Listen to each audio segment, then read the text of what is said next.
Okay, in this video I'm going to briefly go through how to generate plots and save them to files. So as you might expect, R has huge capability for producing different graphical outputs. Here we're just going to just look at the basics.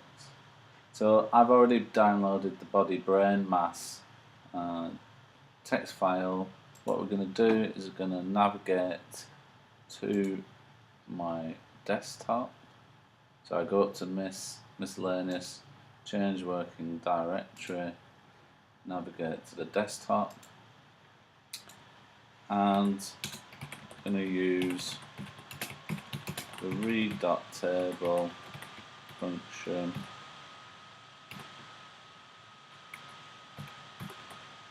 Remember to specify header equals true, and if you take a look at the first few elements as previously, and we see the data on animal body mass and brain mass.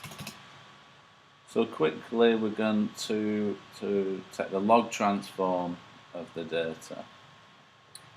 So we did it previously. The justification was that there was a huge range in the data, and this transformation makes the data more normal. So let's do that now. Here we're going to take the log 10. But really it doesn't matter. Okay, so what we're doing here is we've calculated the log of the body mass and we've assigned it to a new column in mass frame. So we'll do the same for brain mass. Notice how I just go up in the terminal to get that. Okay, so now if I do head, mass frame, we can see the extra two columns here. Okay, so we want to first of all make a histogram of the body mass, the log transform body mass. So we use the hist function, and we're going to give it the data.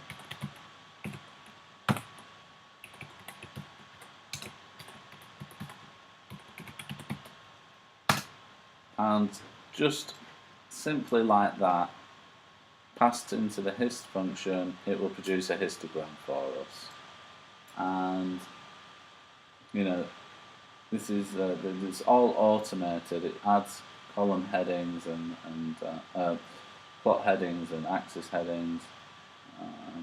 So we can change these to suit our needs. So let's say we give it a main title, histogram of log body mass.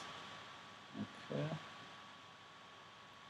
And we'll give it a text label of log body mass. And we'll leave the default y-axis label, which is frequency.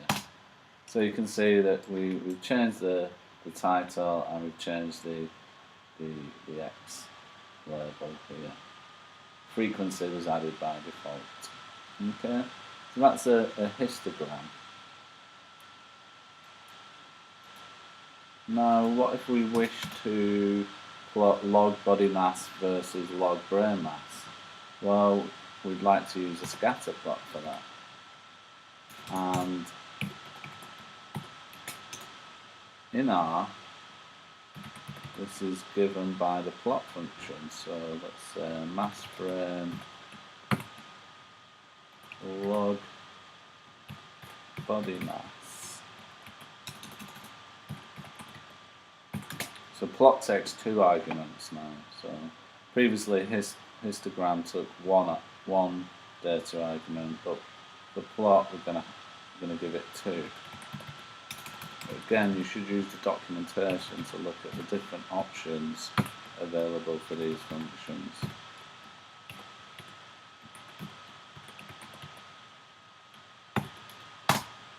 And you can see that what this has done is it's plotted the log body mass on the x-axis, it's given it this default title, against the log brain mass here on the y-axis. So let's format that again. You can say main equals scatter plot of log body versus brain mass. We'll give it a x-axis label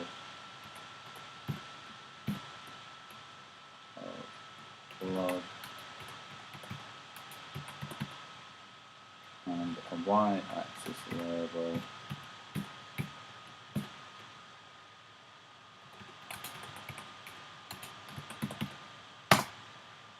and if you look again now, so we've changed those labels, and there's many different functions for plotting and changing colours and creating very nice plots.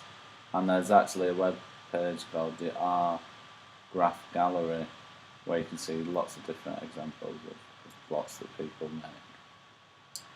So finally what we're going to do here to this plot is we're going to fit a line to the data. So this is called allometric scaling.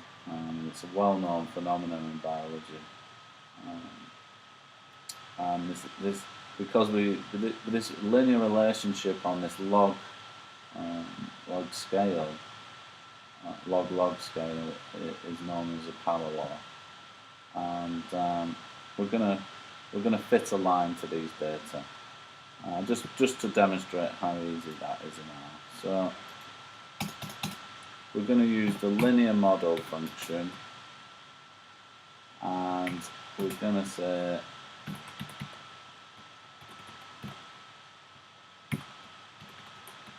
that the log brain mass is explained by, this is the tilde symbol, and in words roughly it says is explained by. So this is the y, and we're going to give it the x. So I'm just going to copy and paste that and change that to body. So there I use Control V to copy and Control C to paste, like you would in Windows or in Mac. And if I do this linear model function has gone and calculated the line of best fit between log brain mass and log body mass. Okay. So actually you can get more information on that. But actually, let's assign the output of the linear model to something called fit, a variable called fit. So we can actually get more information using the summary function. And you know, you've got all this information in here.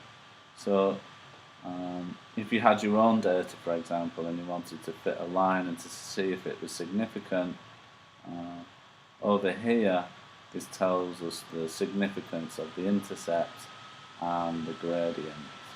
And really, in those those simple commands, we've done some quite sophisticated analysis. But let's also go and plot that on our existing plot. So we can do that using the AB line function. I'm going to say fit, and AB line function will draw a straight line, and it automatically knows how to handle the fit object, which is returned from this linear model. And we're going to also say call equals red. We press return, and this red line of best fit is added to the plot. So although this is very basic, you can see that you can do some quite powerful things very easily in R. Okay, finally, how would we save that plot to a file? So here I'm going to save it to a PDF file.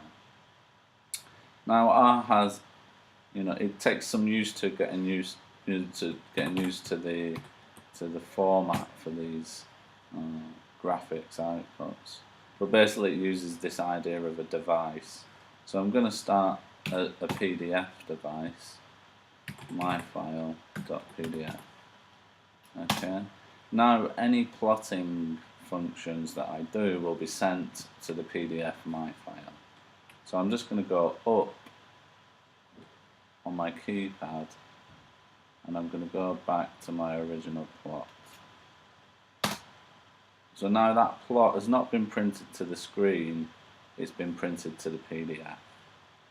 So I'm going to go back up and I'm going to refit the line to the data, add it to the plot, and then finally what I'm going to do is I'm going to close the device. So I close that, and we should see, oops, I'll close that one, that myfile.pdf has been created on my desktop, and there you go, a nicely formatted scatter plot with a line of best fit. And there's really a huge range of things you can do in R, and this is just a very basic introduction.